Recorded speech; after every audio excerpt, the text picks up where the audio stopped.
What's up, everyone? I'm Tam, and thank you for joining me on my YouTube channel. Do you think borderline supply, like narcissists have narcissistic supply?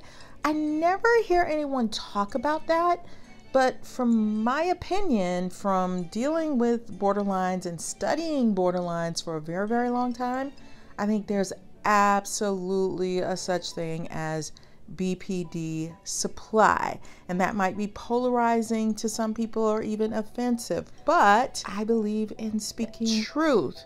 So what is narcissistic supply? It's defined as a pathological or excessive need for attention or admiration from codependents that does not take into account the feelings, opinions, and preferences of other people.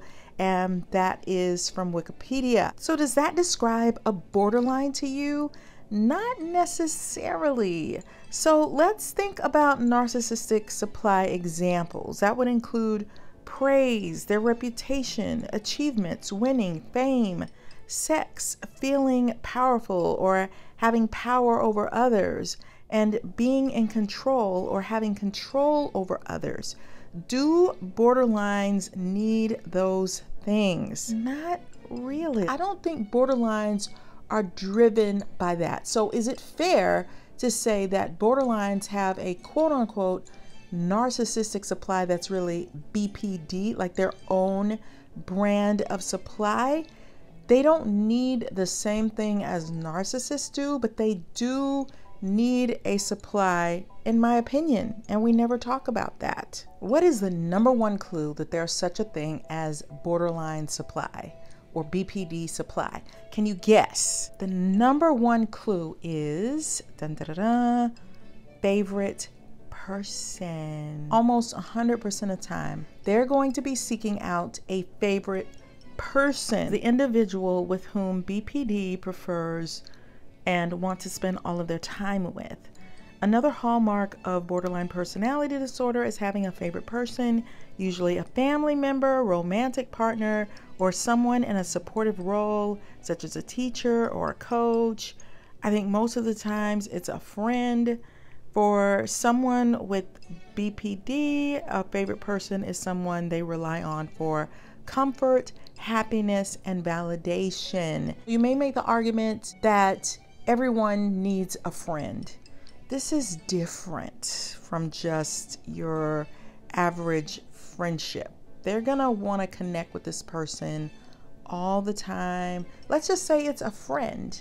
They're gonna want to call that friend every single day and talk to them, maybe several times a day, maybe do check-ins. If they haven't heard from that person, they freak out. If you look at the word leech, and that is definitely not to put down someone with borderlines, but it's just a way to explain it. If someone leeches on someone, they are sponging off of that person or exhorting from that person. And they may not have bad intentions, they just can be deeply, deeply needy.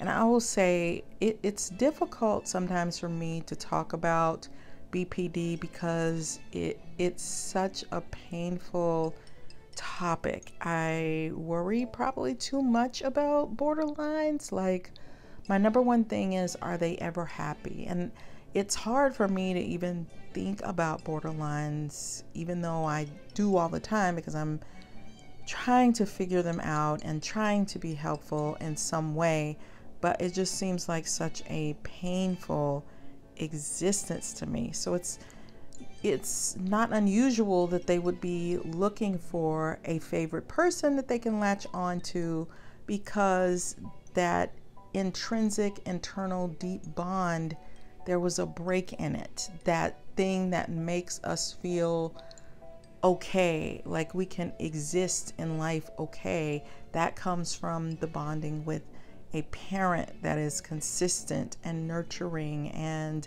balanced. And a lot of borderlines did not get that.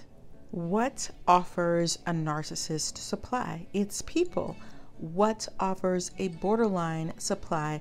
It's people. Borderlines are on the constant hunt for a favorite person, especially if they lose one, which often happens because a lot of times that relationship is too intense for most people. And then the thing that they fear is the thing that they create unwittingly, and that is being abandoned. And that's the tricky part about it. So the person that they need the most, they need too much. And so they eventually push that person away. But what are they going to do? They're going to be on the hunt for more supply.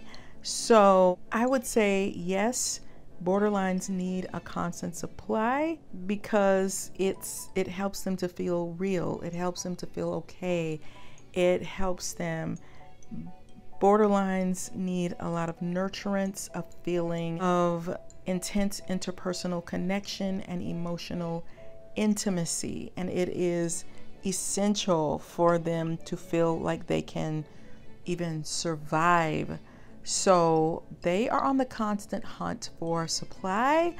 Some borderlines will sort of shelf people. In other words, I'm going to be pouring into people in case I need supply.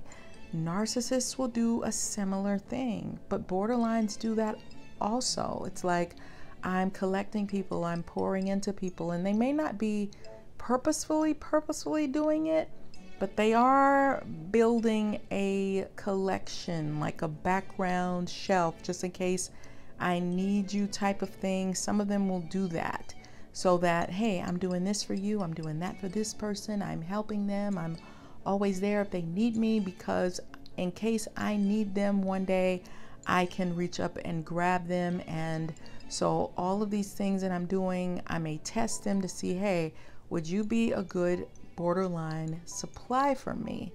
Are you going to be all there? Are you going to be all accepting? If I test you, I left my wallet at home. Is this person going to pay for my lunch for me? What if I order a really expensive lunch? I mean, those might be shallow examples, but borderlines 100% need a supply.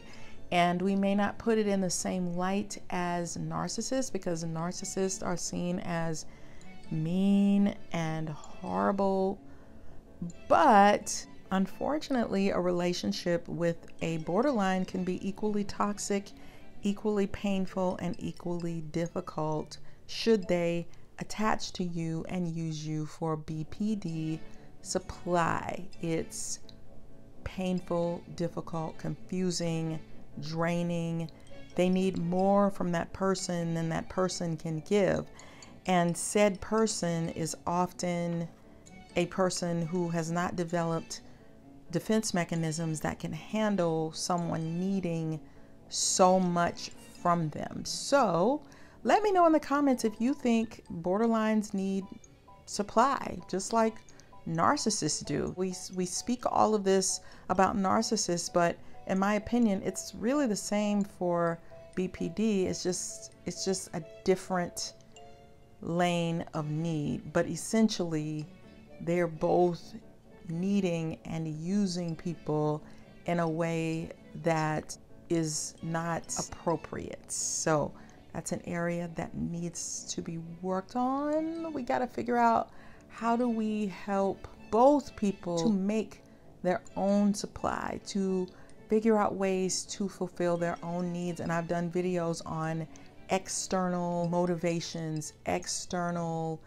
meeting of needs, because the internal is damaged, but the external rewards and doing things and crafting and exercising and baking or hobbies, those things can help to supplement for that need for supply, so that they're not draining the people around them. So check out my book, The Workplace NaRCISSiST, about the workaholic type of narcissist. If you see somebody that's always working, always busy, and they're very toxic and mean, they're probably my brand of narcissist. So check out that book.